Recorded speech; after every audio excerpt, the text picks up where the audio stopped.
జై శ్రీరామ. శ్రీరాముని అనుగ్రహముతో కుబేరుడు గర్వభంగము చదువుతున్నాను. మనకు సంపదలు, ఐశ్వర్యము, ముక్తిని ఇచ్చువాడు ఆ పరమేశ్వరుడు. ఆ పరమేశ్వరుడు కుబేరునికి కూడా అన్నీ ఇచ్చాడు. సర్వసంపదలకు అధిపతి ఈశ్వరుడు. సంపద అంటే ఐశ్వర్యము.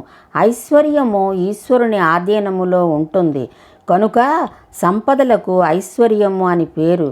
ఈశ్వరుని అనుగ్రహముతో ఐశ్వర్యము పొందిన కుబేరుడికి ఒకసారి సృష్టిలో నేనే అత్యంత ధనికుడిని అనే అహంకారము కలిగింది. కుబేరుడికి తన గొప్పతనాన్ని దేవతలందరికీ తెలియాలని మంచి విందు ఏర్పాటు చేశాడు.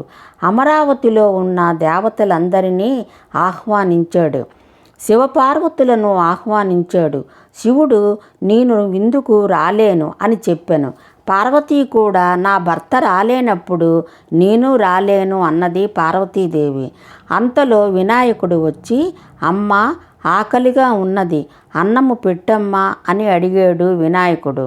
అప్పుడు పార్వతీదేవి నాయన కుబేర, మా బదులుగా మా కుమారుడు గణపతి నీ ఇంటిలో జరిగే విందుకు వస్తాడు అన్నది పార్వతీదేవి.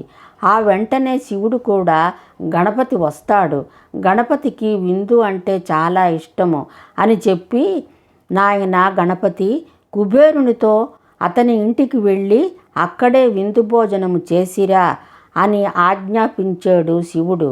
అప్పుడు కుబేరునికి నిరాశ కలిగింది. ఈ ఏనుగు ముఖము ఉన్న పసిపిల్లాడు నా ఇంటికి విందుకు రావడమా అని నిరాశ కలిగింది కుబేరునికి.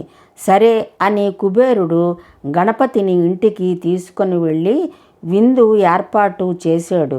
కుబేరుని పరిచారికులు గణపతికి రకరకములు పానీయములతో కూడిన పంచభక్ష పరమాన్నములతో వడ్డించారు. అవన్నీ అందరూ చూస్తుండగానే ఒక్కసారిగా తినేశాడు. గణపతి ఆకలి తీరలేదు. కుబేరునికి ఈ విషయం తెలిసి ఆశ్చర్యపోయి నిశ్చేష్టుడై ఉండిపోయాడు. ఇంతలో గణపతి ఆగ్రహముతో ఊగిపోతూ కుబేరుని చూస్తూ నీ ఇంటికి విందుకు పిలిచి కడుపు నిండా ఆహారము పెట్టకుండా అవమానిస్తున్నావు కుబేరా అంటూ ఆగ్రహించాడు గణపతి. అప్పటికి కుబేరునికి అర్థమైంది. అప్పుడు కుబేరుని ధనమదము తొలగిపోయింది. తనకున్న సంపద ఏది పరమాత్మను తృప్తిపరచలేదని, ఆ పరమశివుడే నాకు సంపద ఐశ్వర్యము ఇచ్చాడు, అన్నీ ప్రసాదించిన ఆ పరమాత్మ దగ్గరే నా అహంకారము దర్పాన్ని చూపాలనుకోవడము నా మూర్ఖత్వమని, నా అహంకారాన్ని మదాన్ని అణిచేందుకు మహేశ్వరుడు ఈ విధముగా చేసి శిక్షించాడని అర్థమైంది కుబేరునికి. వెంటనే పరుగు పరుగున కైలాసాన్ని చేరుకొని ఓ పరమేశ్వర, నీవే దిక్కు, నీవే నన్ను ధనానికి అధిపతివి చేసేవు. కానీ ఈ విషయాన్ని మరచి ధనగర్వముతో ప్రవర్తించాను. అందుకు ప్రతీకారంగా గణపతి నా సంపదనంతా హరించాడు. మీ బిడ్డ ఆకలి తీర్చలేకపోతున్నాను. ఏదైనా మార్గము చూపి నన్ను గణపతి ఆగ్రహము నుండి రక్షించండి, పాహిమాం పాహిమాం అంటూ పరమేశ్వరుని పాదాలను పట్టుకున్నాడు కుబేరుడు. అప్పుడు పరమేశ్వరుడు చిరునవ్వుతో కుబేరా, నీవు గణపతికి అహంకారముతో భోజనము పెట్టేవు, అందుకే సంతృప్తి చెందలేదు. గణపతికి కావలసింది భక్తి మాత్రమే. నీవు ఎంత భక్తితో సమర్పించేవు అన్నదే గణపతి చూస్తాడు అని అన్నాడు పరమేశ్వరుడు. ఇదిగో ఈ గుప్పెడు బియ్యము తీసుకొని అహంకారము విడిచి చేసిన తప్పును ఒప్పుకొని లెంపలు వేసుకొని గుంజీలు తీసి పరమభక్తితో గణపతికి సమర్పించు అన్నాడు పరమేశ్వరుడు.